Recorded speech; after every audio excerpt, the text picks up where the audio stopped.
Once upon a time there was a Tsar named Baranday who had 3 sons. The Tsar's palace was surrounded by a beautiful orchard, and among the trees in the orchard was a wonderful apple tree which bore golden apples. One day the Tsar discovered that someone was getting into the orchard and stealing his golden apples. He was furious and sent his guards to catch the thief. But though they watched all night, they were quite unsuccessful. The Tsar was so upset at the loss of his golden apples that he lost his appetite too. His sons tried to comfort him, and the eldest told him, "I'll go guard the orchard against the thief tonight, father." He had went off to the orchard, but although he arrived there quite early in the evening and walked around for some time, he saw no one. So he lay down on a grassy bank and soon fell asleep. Next morning his father asked him, "Well, have you any good news for me? Did you see the thief?" "No, father," his son answered. "I did not sleep a wink at all last night. I did not even close my eyes, but I saw no one." The following night the Tsar's second son went to guard the orchard, but he too slept all night, and the next morning he told his father he too had seen no sign of the thief, although he had not closed his eyes. Now it was the turn of the youngest brother, Prince Ivan, to guard the orchard, and he was so anxious not to miss the thief that he was afraid to even sit down. He let alone to lie down. When he felt he was getting drowsy, he washed his face with dew, and this made him wide awake again. About halfway through the night he thought he saw a light in the orchard. It grew brighter and brighter until all the trees were lit up. Then he saw that the light was coming from a Firebird, which was sitting on an apple tree and pecking the golden apples. So he crept up very quietly to the tree and caught a hold of the bird by its tail. But the Firebird spread its wings and flew away, leaving only a tail feather in Prince Ivan's hands. Next morning, when he went to report to his father, the Tsar asked him, "Well, Ivan, did you see the thief?" "Dear father," Ivan answered, "I cannot say I caught him, but I have found out who is eating our apples, and I have brought you a tail feather in proof. It is the Firebird." The Tsar looked at the feather and no longer felt sorrowful, but he thought a great deal about the Firebird, and one day he sent for his sons and told them, "Dear children, I want you to saddle good horses and ride forth to the world to see whether you can find and bring back the Firebird."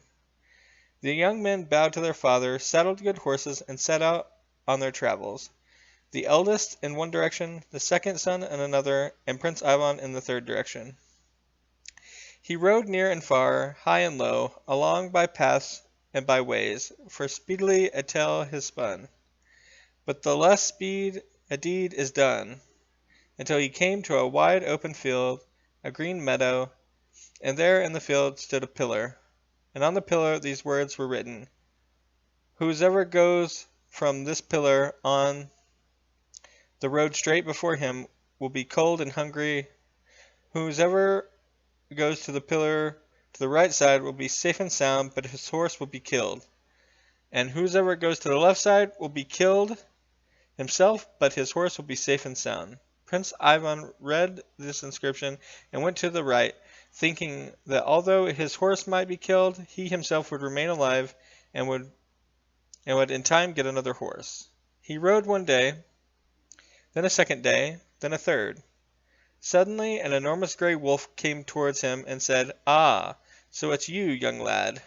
Prince Ivan, you saw the inscription on the pillar that said your horse would be killed if you came this way. Why, then, have you come hither?" When he said these words, he tore Prince Ivan's horse in twine and ran off to one side. Prince Ivan was sorely grieving for his horse. He shed bitter tears and then continued on foot. He walked a day and was utterly exhausted. He was about to sit down and rest for a while when all at once the gray wolf caught up with him and said, "I am sorry for you, Prince Ivan, because you are exhausted from walking. I am also sorry that I ate your good horse. Tell me, why you have traveled so far, and where you're going. My father has sent me to ride through the world until I find the Firebird. Why, you could have ridden even on your good horse for 3 years and never found the Firebird, for only I know where it lives. I ate your horse, so now I will serve you faithfully and well.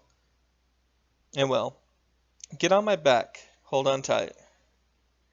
Prince Ivan seated himself astride the gray wolf, and it lopped away past the green forests and azure lakes. At last they came to a very high fortress. The gray wolf told Ivan, "Listen to me, and remember what I say. Climb over the wall, and do not be afraid. All the guards are asleep.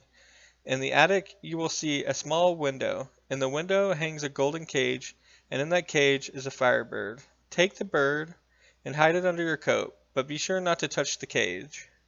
Prince Ivan climbed over the wall and saw the attic, and just as the wolf had said, in the attic window a golden cage was hanging, and the firebird was in the cage. He took out the bird and put it under his coat, but as he looked at the golden cage he could not help but coveting it.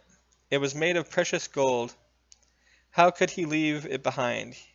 He completely forgot about what the wolf had told him, but as soon as he touched the cage, alarms sounded all through the fortress. Drums roll and the trumpets blare. The guards wake up, captured Prince Ivan, and took him to Tsar Afron. The Tsar was furious at his attempt to steal the Firebird and the cage, and asked the prince, "Who are you, and where are you from?" "I am Prince Ivan, the son of Tsar Barnday," Ivan replied. "How shameful, the son of a Tsar coming here to steal," the Tsar exclaimed. "That is may be," the prince reported, "but your bird flew to our orchard and stole the golden apples." "In that case you should have come to me and asked for the Firebird, and I would have given it to you out of good respect for your father. But now I shall see it that the whole world knows of your behavior. In order to earn my forgiveness you will have to enter my service. A certain Tsar Kuzmin has a horse with a golden mane. Bring that horse to me, and I will give you the Firebird and the cage." Prince Ivan was downcast at the thought of having to undertake such a task,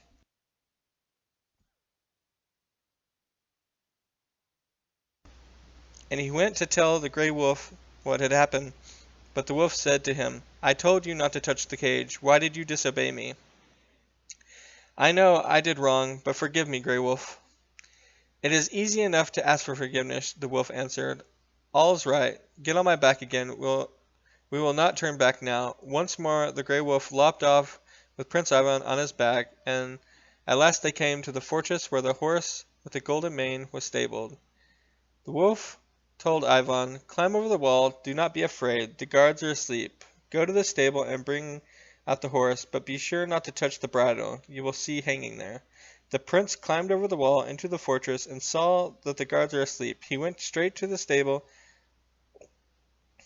and found the horse with the golden mane, but his eyes fell on a bridle hanging up.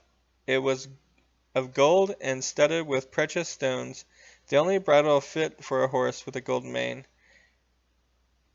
and he put out his hand to take it. But at once the alarm was sounded, and all throughout the fortress drums rolled and trumpets blared, and the guards woke up and took the prince prisoner and led him before Tsar Kuzmin. "Who are you, and where are you from?" the Tsar Ivan asked. "I am Prince Ivan."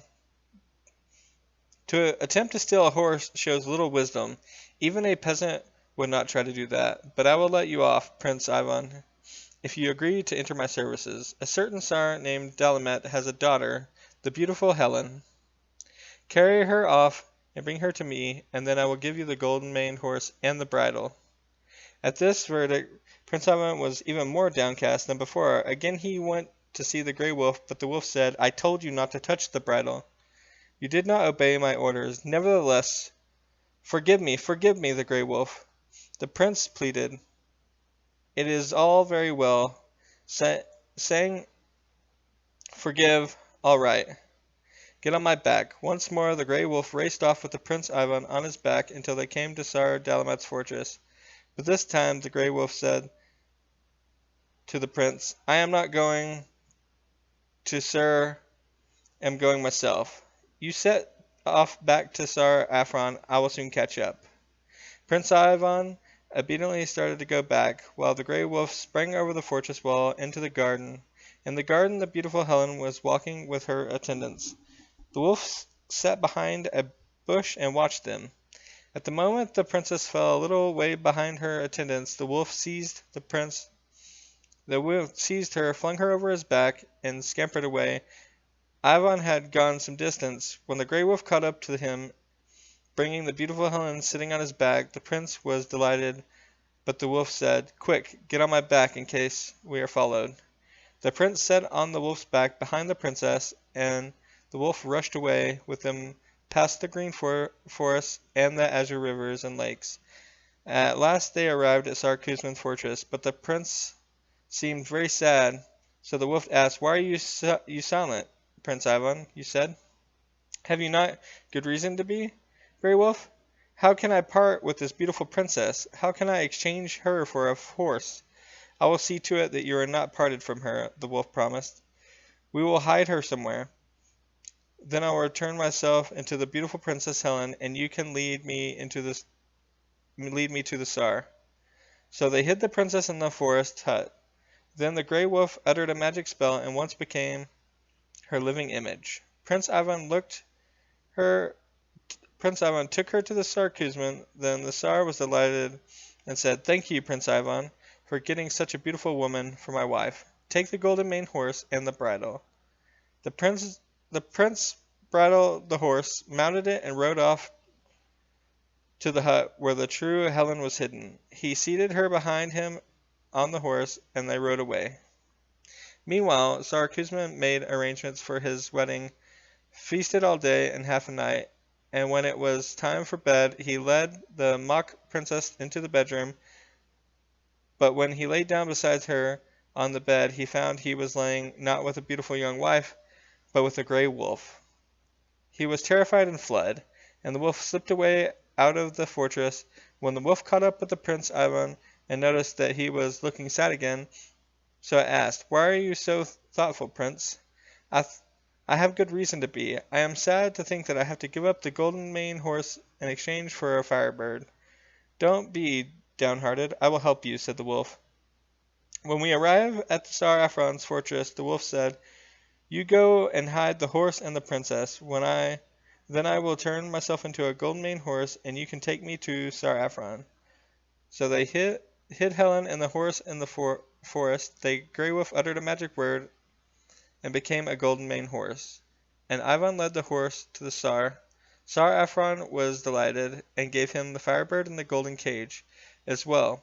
The prince carried the cage with the bird into the forest, seated the princess on the golden maned horse, and rode off on his journey back to his native country.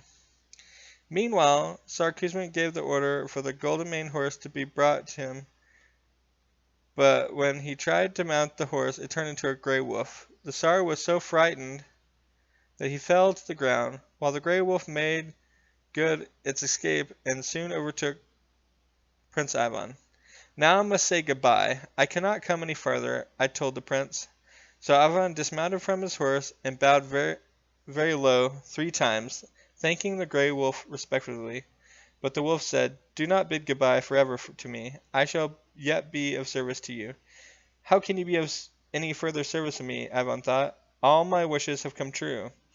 He mounted the golden maned horse and rode away with beautiful Helen and the Firebird. He arrived in his own country, but as he still had some way to reach home, he decided to have a rest at midday. So they ate some food, drank water from the spring, and lay down to rest. No sooner the prince fallen asleep than his brothers happened to ride past and saw him.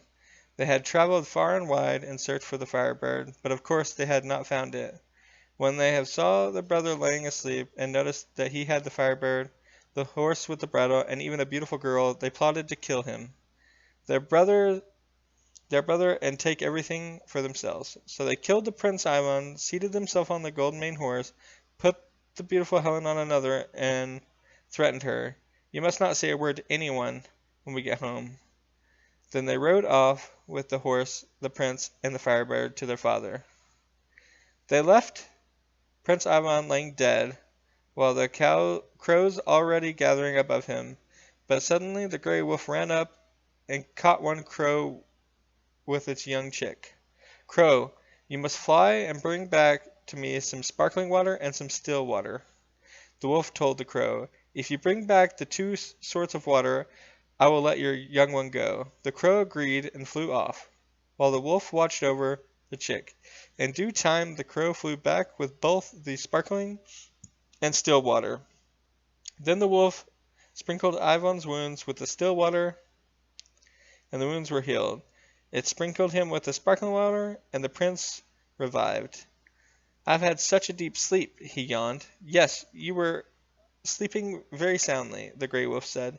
"But for me, you would have never been awake. Your own brothers killed you and carried off all you have gained. Now get on my back quick." The wolf raced off in pursuit of the two elder brothers and soon caught up with them. It tore them into pieces and scattered them over the field. Prince Ivan bowed and thanked the gray wolf once more and said good-bye to him for ever. He mounted the golden-maned horse and rode home with the princess. He had obtained the Firebird for his father and a beautiful Helen as his wife for himself. Tsar Baranday was delighted to see him with the Firebird, and asked him to tell of all his adventures. Prince Ivan told his father how the gray wolf had helped him to win the Firebird, the horse, and the beautiful Helen, how his brothers had killed him while he was asleep, and how the wolf had restored him to life and then tore them to pieces. The Tsar mourned his loss of his two sons, but he was soon comforted by the wedding of the Prince Ivan and the beautiful Princess Helen, and they lived happily ever after.